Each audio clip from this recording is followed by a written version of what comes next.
L'auteur de ce livre, c'est le bien-aimé frère Devin Fromke. Le titre du livre, Suprême Intention. Nous sommes présentement au chapitre 18, partie 5. Chapitre 18, petit 5 ou partie 5. Cette observation illustre ce qu'il y a de trompeur dans un examen des choses sur le plan naturel. Ce qui est visible, ce qui est temporel, peut faire paraître petit des objectifs qui sont spirituels et très éloignés. Ce n'est que lorsqu'un collier a été appliqué à nos yeux que nous pouvons voir les choses dans leur divine perspective. C'est en se plaçant dans la perspective de Dieu que Paul pouvait écrire. C'est en se plaçant dans la perspective de Dieu que Paul pouvait écrire « Nos légères afflictions du moment présent, en parenthèse, le poteau électrique tout près de nous, produisent pour nous, au-delà de toute mesure, un poids éternel de gloire, parce que nous regardons non pas aux choses visibles, mais à celles qui sont invisibles. Car les choses visibles sont passagères et les invisibles sont éternelles. » En parenthèse, 2 Corinthiens, chapitre 4, versets 17 à 18. Peut-être avez-vous fait l'expérience suivante. Une petite pièce de monnaie placée sur votre œil vous cachera la plus grosse étoile. Une grosse pièce vous cachera le soleil. Naturellement, cela ne veut pas dire que la pièce d'argent soit plus grosse que le soleil. Elle est simplement plus près de votre œil. Cette illusion qui s'applique à l'espace s'applique aussi au temps. Si votre fils de 6 ans a un problème financier, vous pouvez mettre sa perspective à l'épreuve en lui demandant ce qu'il préfère. D'une pièce de 2 francs maintenant ou d'un billet le mois prochain. À moins qu'il ne soit un garçon peu ordinaire, la somme de 2 francs tout de suite lui paraîtra beaucoup plus importante que les 10 francs disponibles dans un avenir de 30 jours. Vous vous souvenez que c'est cette forme-là d'illusion qui a fait tant de tort à Esau. Un soir, Esau rentre affamé.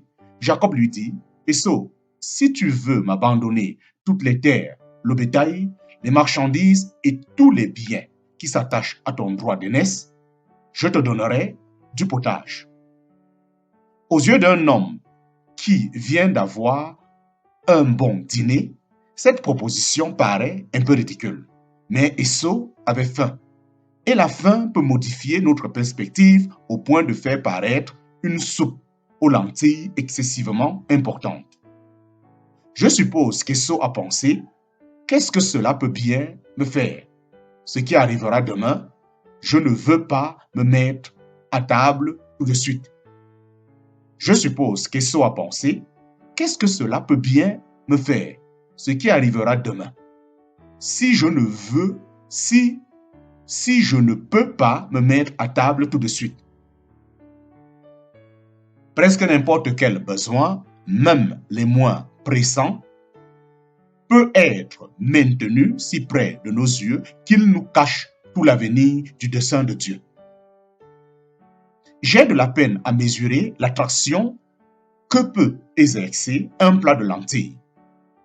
C'est quelque chose qui n'a jamais beaucoup excité mon appétit.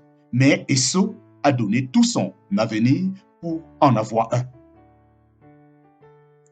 Presque n'importe quel besoin, même le moins présent, peut être maintenu si près de nos yeux qu'il nous cache tout l'avenir du dessein de Dieu. J'ai de la peine à mesurer l'attraction que peut exercer un plat de lentilles. C'est quelque chose qui n'a jamais beaucoup excité mon appétit, mais Esau a donné tout son avenir pour en avoir un. Il existe une divine perspective que Dieu a toujours voulu faire partager à ceux qui marchent dans sa lumière. Par ta lumière, nous voyons la lumière. Psaume chapitre 36, verset 10. Par ta lumière, nous voyons la lumière. Psaume chapitre 36, verset 10. Marcher dans sa lumière nous aidera non seulement à garder parfaitement alignés nos poteaux téléphoniques, en parenthèse, nos expériences, mais aussi à garder chacun d'eux dans sa juste et divine perspective. Il s'en suivra que chaque but de moindre importance se fondera dans son but suprême. Celui qui perçoit des choses qui sont cachées à l'œil naturel, le visionnaire dans le bon sens du mot, c'est celui qui peut voir les poteaux à l'horizon à la même échelle qu'ils lui apparaîtront quand il sera près d'eux. Il vit avec la puissance, la perception et la perspective de son but. Il s'ensuit que chaque but de moindre importance se fondra dans son but suprême. Celui qui perçoit des choses qui sont cachées à l'œil naturel, le visionnaire, dans le bon sens du mot, c'est celui qui peut voir les poteaux à l'horizon à la même échelle qu'ils lui apparaîtront quand il sera près d'eux. Il vit avec la puissance, la perception et la perspective de son but. Fin du chapitre 18. Fin du chapitre 18. Nous entrons dans le chapitre 19. Chapitre 19. Ceux qui ont été saisis par le mode de vie et l'objectif céleste sont marqués par un trait qui ressort chez eux avec plus d'évidence que tout le reste.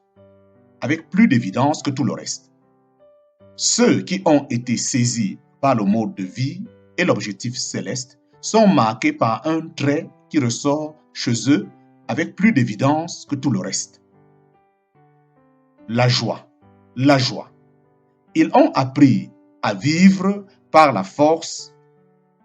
Ils ont appris à vivre par la force et à la source de la joie. Lui-même de même que le Seigneur Jésus, le précurseur de notre course, a couru avec joie. Nous verrons Paul et les chrétiens triomphants d'aujourd'hui faire l'expérience de la joie aux trois temps, passé, présent et futur. Nous sommes appelés à la joie. Il n'est pas facultatif, il est impératif que chacun de ceux qui courent pour vaincre manifeste la joie, marque de la maturité. Manifeste la joie, marque de la maturité.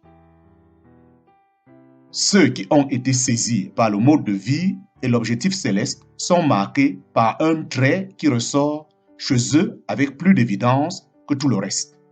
La joie. Ils ont appris à vivre par la force et à la source de la joie. Lui-même, de même que le Seigneur Jésus, le précurseur de notre course, a couru avec joie. Nous verrons Paul et les chrétiens triomphants d'aujourd'hui faire l'expérience de la joie aux trois temps, passé, présent et futur. Nous sommes appelés à la joie. Il n'est pas facultatif, il est impératif que chacun de ceux qui courent pour vaincre manifeste la joie, marque de la maturité. Chapitre 19. La joie, marque de la maturité.